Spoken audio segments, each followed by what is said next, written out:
My sister's husband completely lost it when he found out I had started seeing another guy. His reaction was so intense and unexpected that I didn't understand what was going on at first. He had always been very attentive to me, but I assumed it was just politeness and the kind of affection you show to a family member. Only now do I realize his feelings may have gone much deeper than I ever imagined.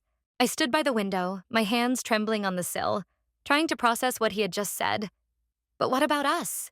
The words slammed into my skull, shattering everything I thought I knew about him. Gavin, my sister's husband, my so-called big brother, the man I had trusted from day one, was looking at me like I had betrayed him. I'm 17, living with them since last August after my parents kicked me out. Why? Because I refused to pay rent for a room in the house where I'd spent my whole life being blamed just for existing. That's when Marne, my sister, took me in. She's 9 years older and basically raised me like her own kid. I knew how hard this pregnancy had been on her. It was her third attempt. The first two ended in miscarriage. So I tried to stay quiet, help around the house, work at the animal shelter, and not add to her stress, even when I started sensing that something felt off. The first few months were perfect. Gavin worked from home, but always made time to drive me to school, to work, pick me up, grab me coffee, ask about my day. I must have thanked him 1,000 times. Without a car, I would have been walking for hours. He said I was like a little sister. He smiled, winked, sometimes tossed in weird compliments like, "You're gorgeous, honestly." I laughed it off. Thought he was just being nice. We talked about Marnie, about the baby, about life. But the night I mentioned Lucas, everything fell apart. Lucas is a guy from the shelter, 2 years older, kind, calm, never pushed, never crossed a line. We just hung out after shifts, joked around, took walks. For the first time in forever, I felt like a real person. I told Gavin Lucas had asked me out. He didn't respond right away. The smile disappeared from his face. His fingers tightened on the steering wheel. I remember his expression, blank, cold. And then he said quietly, "You lied to me." I tried to explain that it had just started, that it was nothing serious yet, but he cut me off. "But what about us?" That's when I truly got scared for the first time. I closed the bathroom door behind me, but even the sound of the running water couldn't drown out the noise in my head.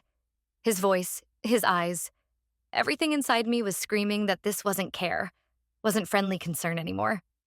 I dried off, wrapped myself in a towel, and headed to my room. And here's the strange part.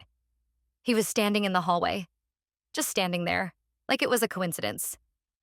He said, "Good night." I nodded and quickly slipped into my room, closing the door behind me. Only later did it hit me. This wasn't the first time. He had been in that hallway before. Same time, same place. I just hadn't thought twice about it. Now every movement felt deliberate. I lay in bed, wrapped in my blanket, replaying all the weird moments from the past few weeks. How he'd show up in the backyard every time I stepped out into the sun, with coffee or the lawnmower or something else, like clockwork. How he'd sit next to me when I stretched or suddenly wanted to get a quick workout in. Back then it seemed harmless. Now it felt like a warning system I'd been too blind to notice. I kept trying to convince myself I was overreacting. He's an adult, my sister's husband, a soon-to-be father. I was probably just being dramatic, seeing things that weren't there. He hadn't done anything. Not really. But I couldn't shake the feeling. Something was off. Way off. I decided not to tell Marnie. Her pregnancy was already difficult. She barely got out of bed. I knew she'd pick up on things instantly, but I was terrified even a hint of this could hurt her or the baby. So I did what I always do. I tried to disappear. Went to school, to work, cleaned the house, avoided conversation. But Gavin seemed to sense the distance. He got snappy, impatient. Sometimes he'd just ignore me when I said hi. One time he threw my sneakers onto the porch and muttered they didn't belong in the entryway. Small things, but they carried weight. He checked where I was, knew when my shifts ended, started calling if I was late. Yet he still smiled in front of Marnie, rubbed her belly, talked about the baby. That evening I saw him in the kitchen doorway. He stared at me for a while, then asked, "Do you really love him?" I didn't answer. I just walked away. That's when I realized this wasn't about jealousy. He needed me to belong to him. All I could feel was a sticky tension, like the air in the house had gotten heavier. I couldn't pretend everything was normal anymore. Even the sound of his footsteps behind me sent a chill through my spine. But I still said nothing, afraid to ruin everything, afraid to destroy the fragile piece Marnie was barely holding on to.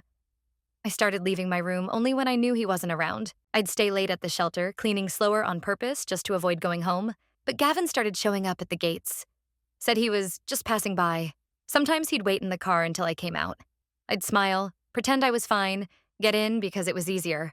Because I didn't know how to say no. He'd ask, "You still seeing that guy?" I'd say, "Yeah," and he'd fall silent. Sometimes he just nodded. Other times his hands clenched the steering wheel until his knuckles went white. I knew he was angry, but I didn't understand why. I wasn't his. I never was.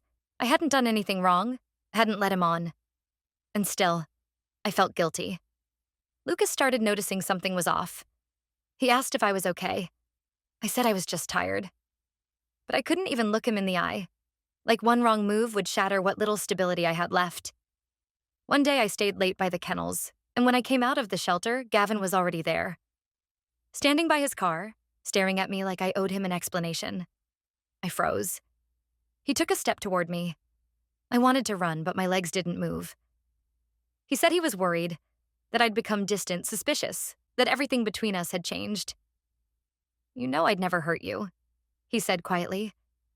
I just nodded and told him I wanted to go home. That night I barely slept.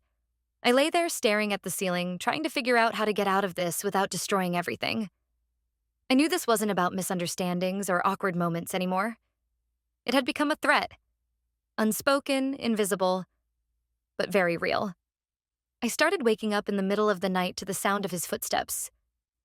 Sometimes I'd hear him coming down the stairs, moving around the kitchen without turning on the light. One night, he walked past my room and stopped at the door. I held my breath and lay completely still until I heard him go back upstairs. After that, I started wedging a chair under the doorknob, just in case. I was scared. I kept telling myself it was just paranoia, but my body reacted faster than my mind. I was living on edge. I tried to be invisible, spoke only when necessary, avoided any physical contact. He noticed, and it only seemed to make him angrier. One day I stayed at Lucas's house half an hour longer because his mom and I were unloading a delivery of pet food. When I checked my phone, there were dozens of missed calls, mostly from Gavin, and one message. "Where are you?" I felt sick. I rushed home and he was already waiting on the porch. He didn't say a word, just stared. I walked past him without making eye contact. Everything inside me tightened from the pressure. Marne was lying in bed, eyes red. She'd barely been able to get up for days. I sat beside her and just held her hand. I wanted to tell her, but I couldn't. She smiled faintly and asked how my day was. I lied and said it was fine. The next morning, I woke up in a cold sweat. I dreamed he was standing in my room. I shot up, checked the door. The chair was still there. That's when I knew I couldn't keep living like this. I texted Lucas. "I'm scared. I don't want to be alone tonight." He responded almost instantly. We agreed to meet later that evening after my shift. I left early while Marne was still asleep. I left a note saying I went out to get some air. I walked to the old spot behind the shelter where I usually smoked. It had always been my little safe place. I had just sat down on a rock when my phone buzzed. One message from Gavin, then another. "Where are you?" "Answer me." "Are you kidding me?" A minute later, the calls started. One after another, nonstop. I stared at the screen, my hands shaking. One thought kept pounding in my head. He's looking for me. I sat on the cold stone, trying to breathe evenly, but my fingers were still trembling. My phone wouldn't stop vibrating. First messages, then calls, one after another, seconds apart. I turned off the sound, but the screen kept flashing. I knew that if I didn't answer, he might come here. He had already shown up at the shelter gates once, so he knew where to look. I finally picked up. There was silence on the other end. Long, heavy silence. And then it started. Gavin's voice didn't sound like his usual one. Hoarse, strained, like he'd been shouting for hours. He called me ungrateful, said I toyed with his feelings, that I always got what I wanted and didn't appreciate him, or Marne, or the house I lived in. Then the insults came. His words were sharp, and I could almost feel them physically. I tried to speak, but he kept cutting me off, not listening. I hung up, crying, and texted Lucas. He replied right away and was there within minutes. I barely remember what I said. My voice shook. My thoughts were a mess. I was trembling all over. He got me into the car, handed me some water, told me everything would be okay. But even sitting next to him, I couldn't shake the fear. The phone rang again. I didn't want to look, but the name on the screen was different. Marnie. My chest tightened. I thought it was really her and answered, but I heard him again. He was yelling even louder now, like he had completely lost control. I didn't know where he was. Only heard the stream of words, how I had destroyed everything he'd built, how I was a traitor. Lucas grabbed the phone from my hand and said firmly, clearly, for him to shut up. Then he ended the call and powered it off. I sat there silently, arms wrapped around myself like I was trying to keep my body from falling apart. For the first time in a long time, I just wanted to disappear, not die, just vanish so no one could find me. Lucas drove me to his place. His parents already knew I was coming. He'd told them on the way. When we walked in, his mom just hugged me without asking anything. I couldn't remember the last time someone touched me without pressure or expectations. I spent the evening wrapped in a blanket on the couch, staring at nothing. That night, I didn't feel safe. But at least I was far from him. I woke up to the vibration of my phone. It was early morning, gray and quiet. The screen lit up with Marnie's name. I picked up with a knot in my stomach, unsure of what to expect. But this time, it was really her. Her voice was barely audible, like she'd been crying all night. The first thing she asked was if I was okay. I said yes, though I wasn't sure I believed it myself. She told me she had woken up in the night to Gavin screaming downstairs. She pretended to be asleep, too afraid to get up. Then she heard him come into their bedroom and take her phone off the charger. A few minutes later, the front door slammed shut. He was gone, with her phone. She didn't know where he went, but she had a pretty good idea. She tried to call me once she was alone, but by then I'd already turned everything off. She said she was terrified. Not just that he might have found me, but of who he had become. I didn't recognize him, she said. I listened, tears silently running down my face. Not from her words, but from relief. Relief that she saw it herself. I didn't need to explain. Marnie said that in the morning she checked her call log. Dozens of calls to me, from her number while he was out looking. When he came home, she asked where he had been. He exploded, screamed that she was making things up, that I could have been in danger, that he was just worried. He broke furniture, pounded his fists on the table. Then he left again, slamming the door. She said that's when she decided. Enough. She couldn't stay under the same roof with him any longer. I didn't know what to say. I was silent. She told me she was filing for divorce, and that she wanted to go back and collect her things, but not alone. We agreed I'd come with Lucas and my dad to help her pack. I knew it wouldn't be easy for her. She had carried this man in her heart for 10 years, and yet she was walking away. That night, for the first time, I truly exhaled. We weren't safe yet. But at least no one was pretending anymore. We arrived at the house the next day, closer to evening. Dad was driving. Lucas sat beside him. I was in the back seat, staring out the window the whole time like I didn't want to see where we were going. Marnie was waiting by the curb near the mailbox. She looked tired but composed. She wore sturdy sneakers, had a clear checklist in her hand, her hair pulled into a tight bun. I knew instantly. She was ready. Gavin was home. We didn't wait. We just walked in. He said nothing. Sat in the kitchen without turning his head. His face looked gray, his lips tight. I didn't look at him. I just went upstairs and started packing Marnie's things. Everything in the closet was hung neatly on hangers. I knew that order. She had always been like that. Strong, organized. None of us spoke a word. We packed her clothes, documents, a box of photos. In another room, Dad checked to make sure nothing important was left behind. Lucas stood by the door. Gavin didn't interfere. Only when we carried out the last box did he get up. I heard him say that, "This is all stupid and we could have talked." Marnie didn't respond. She walked past him like he wasn't even there. He stood there with both hands on the table like he was trying not to fall. I didn't feel anger or fear, just exhaustion. We left in silence. Once the car was far enough from the house, Marnie closed her eyes and finally cried. Not loudly, just tears streaming down her cheeks. I held her hand, and we didn't say a word. That evening, she moved into her old room at our parents' house. Mom gave her a cup of tea and laid a blanket on the bed without asking anything. Marnie and I slept in separate rooms, but I woke up in the middle of the night and saw her standing in my doorway. Just standing. I moved over and she laid down next to me, like she used to when we were kids. No words.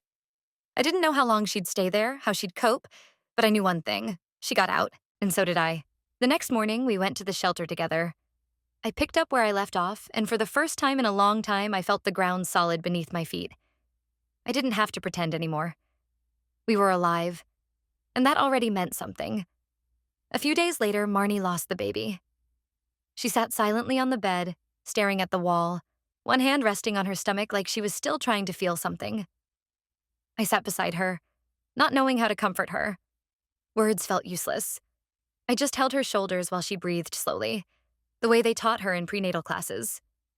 She didn't cry, not at first. But that night, I woke up to the sound of her sobbing in the bathroom with the door closed. I didn't go in. I just sat on the floor on the other side and waited for it to quiet down. The next day, she told me she didn't feel anything. And that was the scariest part. But I knew she would survive. She always did. We stayed at our parents' house for another week.